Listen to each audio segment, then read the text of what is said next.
Meron kong informasyon, ha, na you are being used para papirmahin si Alice Go ng affidavit.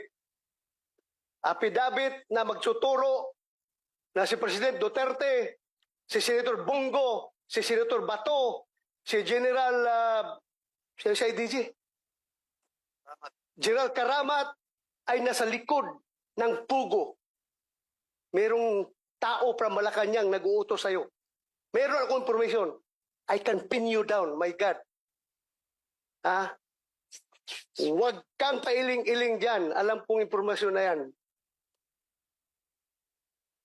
Is that correct? No, Anong sir. purpose mo? Bakit ka pupunta doon kay Alice Go? 2 beses ka pumunta. Anong purpose mo doon? Be, sige. At sino kasama mo? Like what I said, sir, ang kasama ko po pagpunta doon sa Indonesia ay IG po. Ang We have tinatanong ni General Macapas online Sen. to Bato, cross-check. sino ang kasama mo pumunta sa kulungan ni Alice Go? Yun ang tanong ko.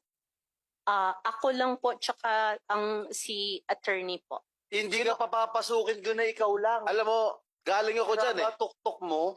Galing ako dyan sa custodial eh. Mahirap makapasok dyan. At sino ka para makapasok doon? Ang makakapasok lang doon, abogado, pare, kamag-anak, doktor, O opisyal. ikaw. Ano relasyon mo sa kanya? Doktor ka ba? No, Pari ka ba? O ano ka ba? no, sir. O ano? I don't have... Abogado ka ba? No, sir. O paano ka nakapasok? Who initiated the meeting? And how did you enter the custodial center? The first time po na pumasok po kami doon, I was still with IG po.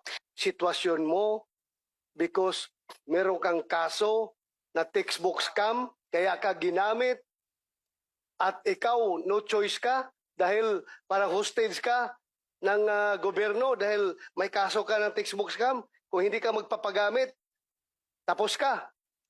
O see that? Hindi nag-materialize ngayon. Ano? Huli ka. Huli ka, di ba? Huli ka ngayon. In fairness to General Macapas po, he knows me as Jessica Francisco. Okay. Did you visit Alice Go doon sa detention niya sa dito muna. Senator De La Rosa, if I may, backtrack ng konti. Backtrack, oh. Apo. Paano kayo nag-usap ni Guo Huaping sa Indonesia? Video call ba yon? O sino nag-arrange nun? Paano kayo nag-usap?